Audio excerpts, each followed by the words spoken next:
नमस्कार दोस्तों, OCN network में आपका स्वागत।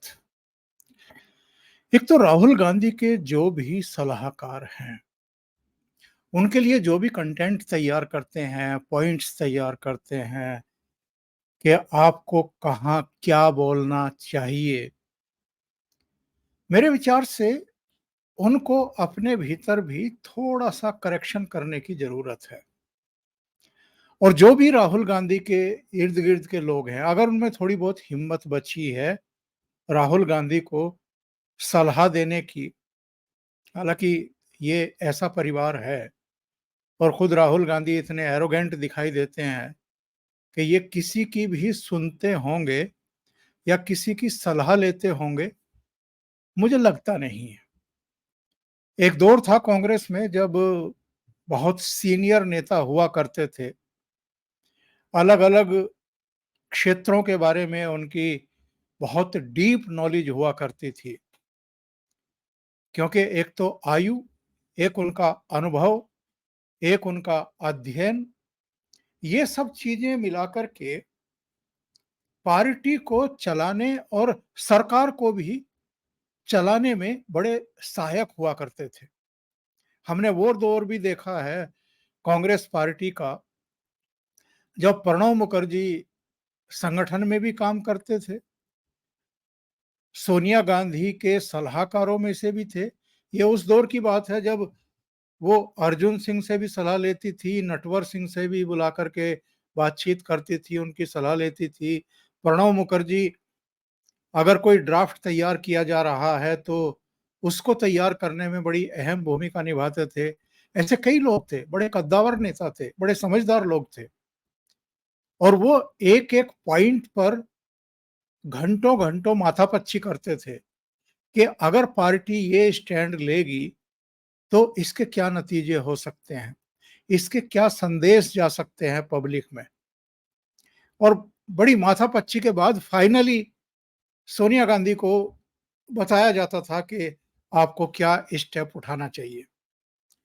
ये अलग-अलग राज्यों की जो कांग्रेस की राजनीति थी, या वो वहाँ सत्ता में है या विपक्ष में है तो क्या रणनीति बन रही है। केंद्र में भी वाजपेयी जी की सरकार थी तो किस मुद्दे पर क्या स्टैंड लेना है, क्या कैसे करना है, सोच समझ कर के बातें होती थी। लेकिन इधर के एरा में हम ये लोग देख रहे हैं कि राहुल गांधी के ट्वीट आ जाते हैं, एक्स पर बयान आ जाते हैं, इनकी बहन जी एक अलग ही स्टैंड ले लेती है।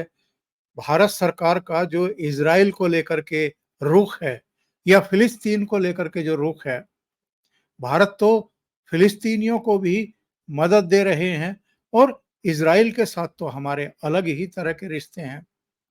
और अकेले भारत की बात नहीं है, जो भी मानवतावादी हैं या जो भी इस तरह की के नरसंहार के खिलाफ हैं, जिस तरह का 7 अक्टूबर को हमास की तरफ से इज़राइल में हुआ था, जिसमें 360 से ज़्यादा लोग मारे गए थे, वो सब इज़राइल के साथ हैं और हमास को सबक सिखाने की इच्छा रखते हैं। लेकिन प्रियंका गांधी वाड्रा, वो फ़िलिस्तीनियों के नाम पर और इज़राइल द्वारा की जा रही कार्रवाई को नरसंहार बता करके एक अलग ही लाइन लिए हुए हैं। और वो किस लिए लिए हुए हैं, ये भी अब किसी से दबी छिपी बात तो है नहीं। वायनाड का चुनाव लड़ना है, वहां उनको मुस्लिम्स की वोट चाहिए, इसलिए लगातार वो उसी लाइन पर चली जा रही है। लेकिन आज हम बात कर रहे हैं कि राहुल गांधी का जो तौर तरीका है बात करने का, भाषण देने का और सदन के भीतर, चूंकि अब नेता प्रतिपक्ष भी बन गए हैं, तो एक जिम्मेदारी तो बनती है, एक जवाबदारी तो बनती है साहब।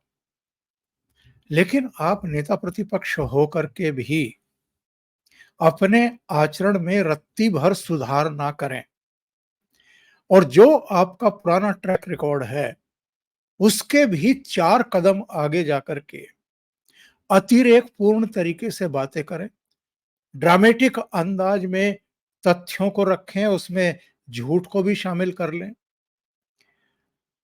तब बहुत बड़े सवाल खड़े होते हैं।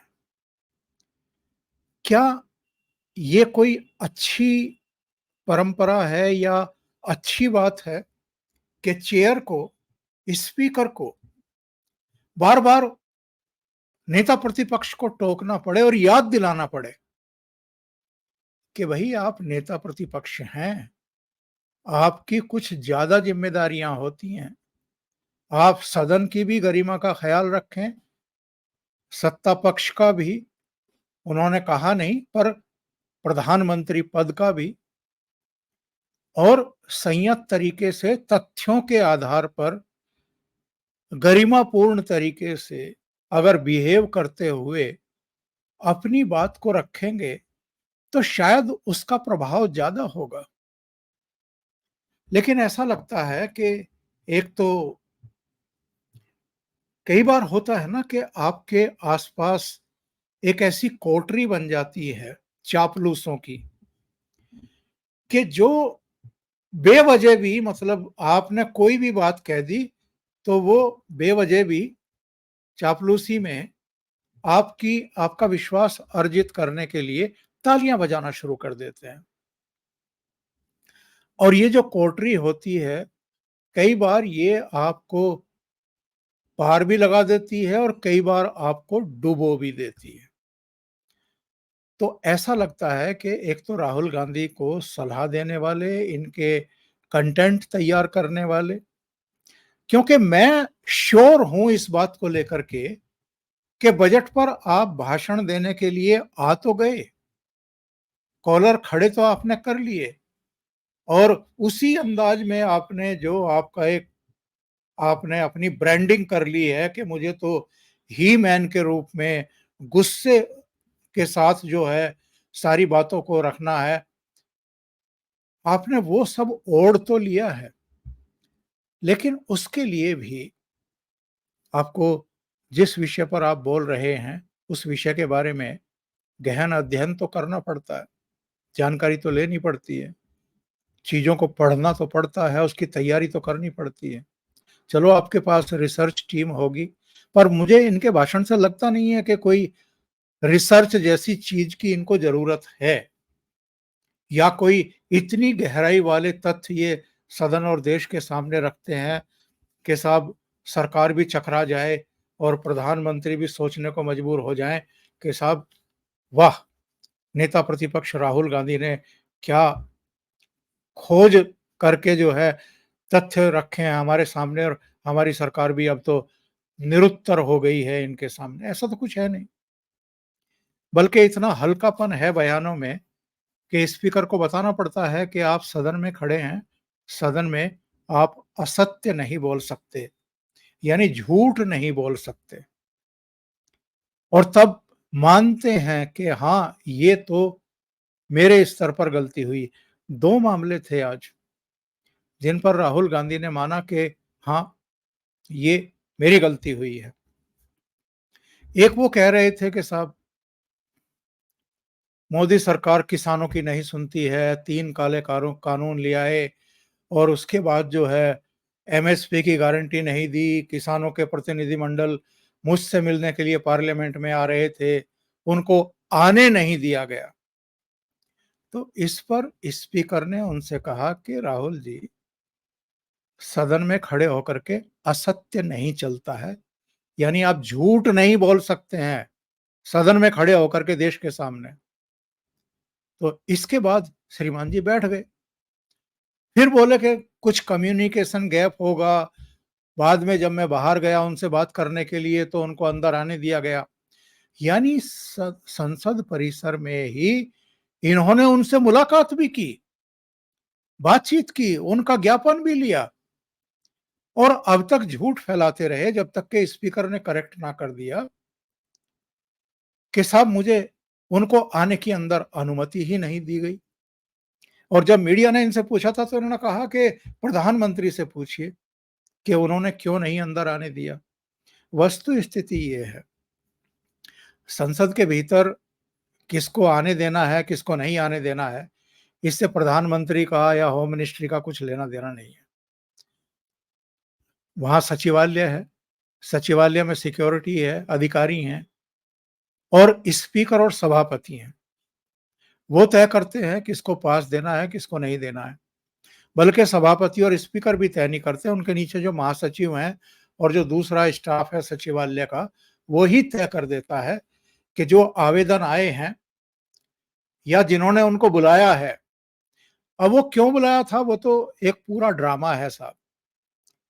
ये चीज़ों को डिज़ाइन करते हैं, ये जानते हैं कि संसद को कवर करने वाले, दोनों सदनों को कवर करने वाले अलग-अलग चैनलों के, अखबारों के, देशी-विदेशी मीडिया के लोगों का वहाँ जमावड़ा रहता है और ये तमाशा करेंगे, जो इन्होंने किया भी। उन बवालियों को बुलाया, जिन्होंने उस 13 महीने के आंदोलन में भी बढ़-चढ़ कर के हिस्सा लिया था, जब दिल्ली को घेर करके बैठे हुए थे। और ये शंभू बॉर्डर पर भी इन्हीं लोगों का किया हुआ बवाल था, जहां हरियाणा सरकार को रोकने के लिए पूरी व्यवस्था करनी पड़ी। तो जानबूझ करके पार्लियामेंट में उनको बुलाया। और दूसरे मामले पर स्पीकर ने जिस चीज को टोका, उसमें कहा कि संसद परिसर में किसी भी दूसरे वर्ग सेक्टर के लोगों को मीडिया से बात करने की इजाजत नहीं है। और राहुल गांधी ने यह हरकत की थी कि उन्होंने पहले पंधेर को बोलने के लिए कहा और उसके बाद दल्लेवाल को बोलने के लिए कहा और तीसरा नंबर बोलने वालों में राहुल गांधी का था। तो राहुल गांधी कह रहे हैं स्पीकर के टोकने पे कि मुझे इन तकनीकी बातों की जानकारी नहीं थी। अरे भाई, आपको संसद में 20 साल हो गए। 2004 में आप चुन करके पहली बार अमेठी से आए थे।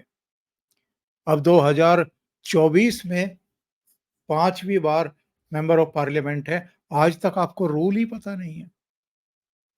और सदन के भीतर आपको किस तरह से बिहेव करना है, आपको ये भी जानकारी नहीं है। स्पीकर को भी कहना पड़ा, संसदीय कार्य मंत्री को भी टोकना पड़ा और स्पीकर को तो आज ये कहना पड़ा कि राहुल जी, मैं आपको सलाह दूंगा कि सदन को चलाने की और सदन में किन विषयों पर आप बोल सकते हैं, किन पर नहीं बोल सकते हैं।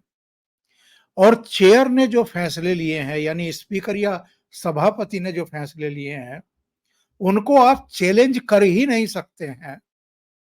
इसके बारे में जरा नियम पढ़ लीजिए, क्योंकि इन्होंने ये कहा कि साहब, जो मीडिया के लोग हैं, उनके लिए एक जगह बैठने की व्यवस्था की गई है लोकसभा सचिवालय की तरफ से।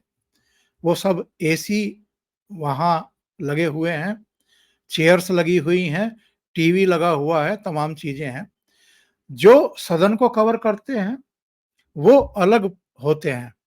वो तो प्रेस दीर्घा में आकर के, लोकसभा की भी और राज्यसभा की, तो वहां बैठ करके वो सदन को देखते हैं, कौन क्या बोल रहा है उसको कवर करते हैं।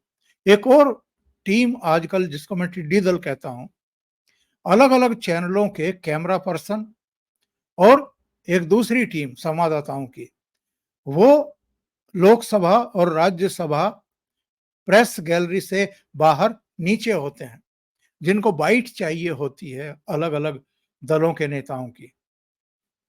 और वो अपना माइक लेकर के नेताओं के पीछे पीछे दौड़ने लगते हैं। तो अब सिक्योरिटी रीजन है, कौन से रीजन है जिसकी वजह से ये व्यवस्था की गई है कि भाई आप पूरे पार्लियामेंट परिसर में छितरे हुए ना रहें, कोई वहां खड़ा है, कोई इधर खड़ा है, आप एक जगह रहिए और जिनसे भी आपको बाइट लेनी है उनको मैसेज करिए, वो आपके पास आएगा और अपनी बात कह करके चला जाएगा। तो आपका पर्पज भी पूरा हो जाएगा और जो सिक्योरिटी की थ्रेट होती है उसको भी हैंडल कर सकेंगे। लेकिन वैसे तो मीडिया पर तमाम तरह के सवाल उठाएंगे, यहां तक के संवाददाताओं के नाम और जाति भी पूछ लेंगे कि पूरा नाम बताइए। लेकिन सदन के भीतर खड़े होकर के, चूंकि क्रिटिसाइज करना था मोदी सरकार को, जबकि मोदी सरकार का लेना देना नहीं है, जैसे मैं कह चुका हूं, संसद भवन के अंदर परिसर में सचिवालय काम करता है। स्पीकर और सभापति फैसले लेते हैं, वहाँ सरकार फैसले नहीं लेती है। सिक्योरिटी कितनी लगानी है, किस स्तर की लगानी है, कौन-सी लगानी है, वो भी सचिवालय तय करता है। हाँ, ये अलग बात है कि कहीं-कहीं जहाँ ज़रूरत पड़ती है, वहाँ होम मिनिस्ट्री उसमें सलाह देती है, दखल देती है।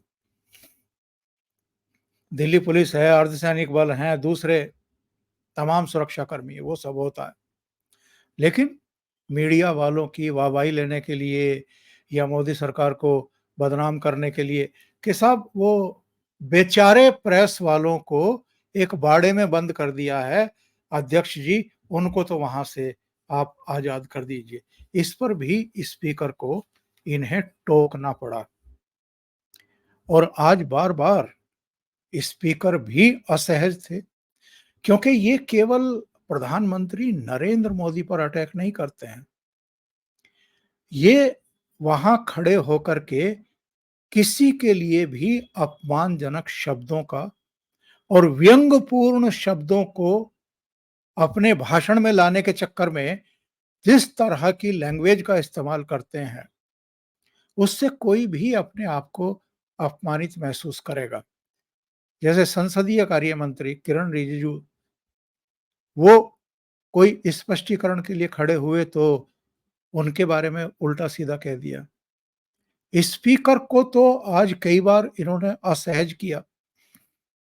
ये कह रहे आज पता नहीं कहाँ से और इनके भाषण तैयार करने वाले, कंटेंट तय करने वाले, ये सब लिख कर के देते होंगे कि चक्रव्यूह का शब्द का आज प्रयोग करिए साहब, ये बड़ा चलेगा और ये बड़ा कैची शब्द है। तो छात्रों के लिए भी मोदी सरकार ने एक चक्रव्यूह खड़ा कर दिया है, किसानों के लिए भी कर दिया है, बेरोजगारों के लिए भी कर दिया है, हर एक के लिए चक्रव्यूह। और जिस तरीके से हरियाणा में अभिमन्यु को चक्रव्यूह में फंसा करके 6 लोगों ने मार डाला था और उन 6 लोगों के नाम भी ये लिखवा करके लाए थे। उसी तरीके से अब जो है अलग-अलग सेक्टर के लोगों को 6 लोग उसी तरीके से चक्रव्यूह बना करके मार रहे हैं।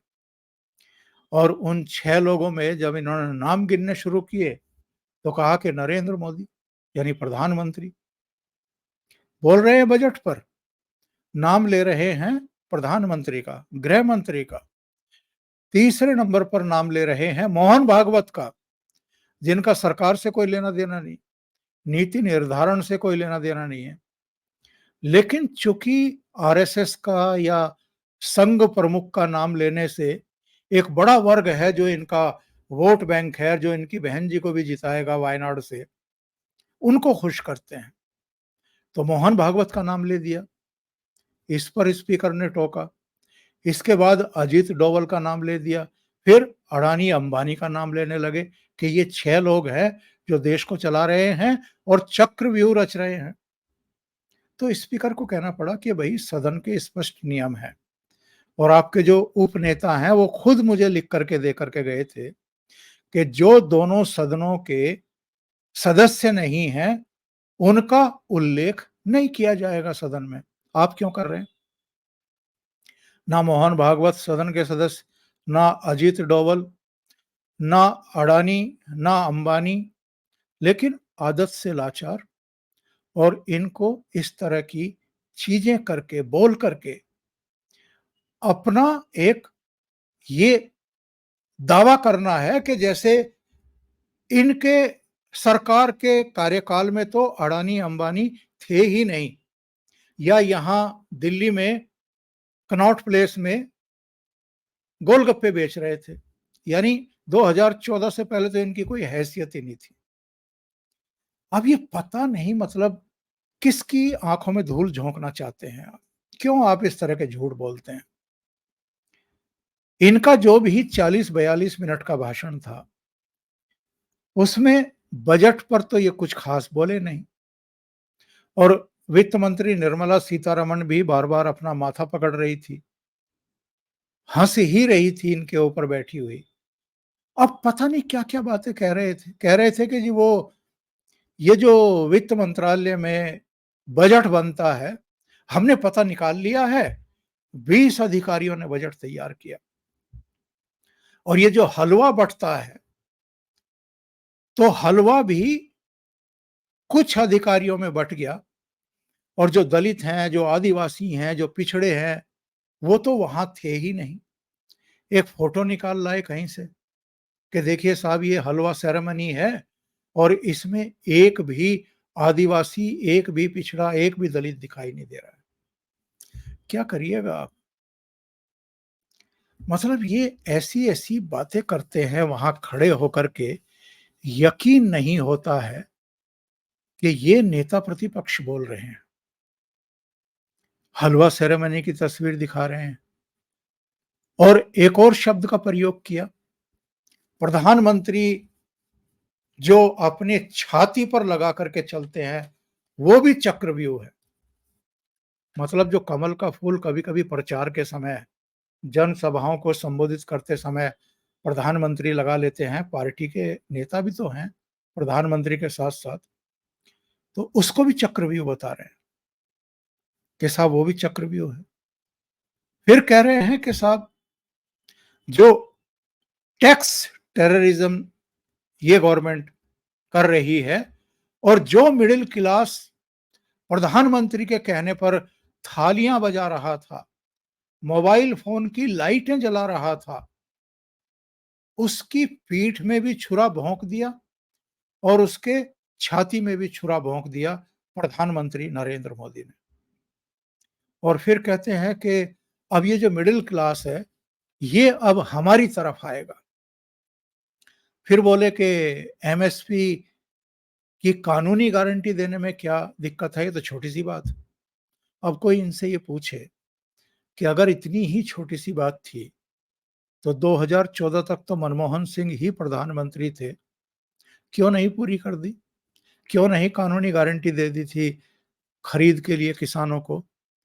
अभी क्यों चाहिए जब नरेंद्र मोदी प्रधानमंत्री हैं या भारतीय जनता पार्टी के नेतृत्व में सरकार काम कर रही है? अपने दिनों को याद नहीं करेंगे कि आपने क्या-क्या नहीं किया है। आज किसानों को भी भड़काएँगे, युवाओं को भी भड़काएँगे, अलग-अलग सेक्टर के लोगों को भड़का करके नरेंद्र मोदी सरकार को बदनाम करने की कोशिश करेंगे। दूसरे, जो भी इनके सलाहकार हैं, जो भी कंटेंट तैयार करते हैं, कम से कम उनको ये तो समझाना चाहिए राहुल गांधी को कि भैया जो पर्दे के पीछे रणनीति बन रही है, उसका भंडाफोड़ तो मत करो कम से कम, जहाँ आप खड़े होकर के भाषण दे रहे हो। ये भंडाफोड़ देते हैं। इन्होंने आज फिर कह दिया, कुछ समय पहले कैमरों पर इन्होंने कहा था कि हमने नरेंद्र मोदी की जो छवि बनी हुई थी, उसको फाड़ दिया है। यानी नरेंद्र मोदी का जो सम्मान था, उसको हमने धूल में मिला दिया है। आज फिर भाषण के बीच में कह दिया।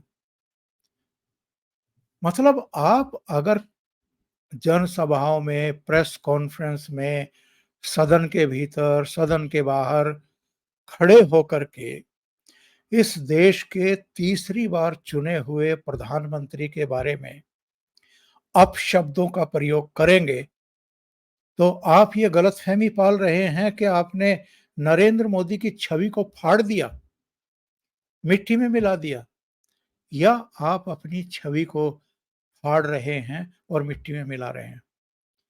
ये अंतर जिस दिन राहुल गांधी और कांग्रेसियों की समझ में आ जाएगा, उस दिन ये बार-बार का रिजेक्शन शायद ना झेलना पड़े और एक सम्मानजनक जीत, जीत तो नहीं कहूँगा, और एक सम्मानजनक हार तक ये पहुँच जाएँगे। जो ये तौर तरीके अपना रहे हैं, इन तौर तरीकों से आप कहीं नहीं पहुँच सकते हैं। ना आप अपना सम्मान करा सकते हैं और ना ही आप दूसरों को सम्मान दे सकते हैं। अभी के लिए इतना ही। बहुत-बहुत धन्यवाद। अगर आपको ये चैनल और इसके कंटेंट पसंद आ रहे हैं, तो लाइक करें, कमेंट करें, वीडियो को शेयर भी करें। अभी तक अगर आपने ये चैनल सब्सक्राइब नहीं किया है, तो सब्सक्राइब कर लें और साथ में लगे बेल आइकॉन को दबा दें, ताकि आगे आने वाले वीडियो और उनके नोटिफ़िकेशन आप तक पहुँचते रहें। बहुत-बहुत धन्यवाद। नमस्कार।